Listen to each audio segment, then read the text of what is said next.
12 GB 256 GB 75,999 দাম। এটাতে আমরা এক্সচেঞ্জ করছি V40 Pro 16,700 দিচ্ছে এবং ব্যাংক ট্যাক্স ডিসকাউন্ট সবই দিচ্ছে।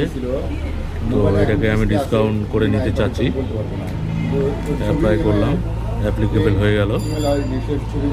এবার চলে আসলো মোবাইলটার দাম কিন্তু 75,999 টাকা। কিন্তু যখন আমি প্রাইস ডিটেলসে আসছি তখন এখানে প্রাইস দেখাচ্ছে 83,999 টাকা। মানে অনেক সময় হয় না যে কাস্টমার বার্গারিং করবে, তো সেই জন্য কোম্পানি বেশি করে চাইছে। কত বার্গারিং করবা করো, 76,000 মোবাইল 84,000 টাকা দেখাচ্ছে। 84,000 টাকা থেকে 8,000 টাকা ডিসকাউন্ট, 24,000 টাকা এক্সচেঞ্জ ভ্যালু, এইসব দিয়ে মোবাইলটা পড়ছে 52,047 টাকা। কিন্তু অ্যাকচুয়াল মোবাইলটার প্রাইস 76,000 টাকা।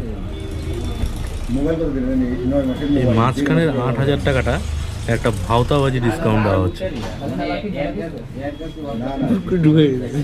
ভাওতাবাজি ডিসকাউন্ট, লোভনীয়, যাতে কাস্টমার বুঝতে না পারে লোভে পাপ, পাপে মৃত্যু, এরকম একটা ডিসকাউন্ট দিচ্ছে প্রোডাক্টটা অর্ডার করতে গেলে। আপনি এটা দোকানে আরও কমে পেয়ে যাবেন, এর থেকে আরও কমে পেয়ে যাবেন,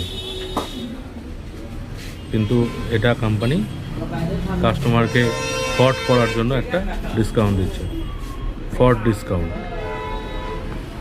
এই ফ্লিপকার্ট, এই যে অ্যাড্রেস আমাদের, এই যে আমরা এখানে অর্ডার করতে চাচ্ছি।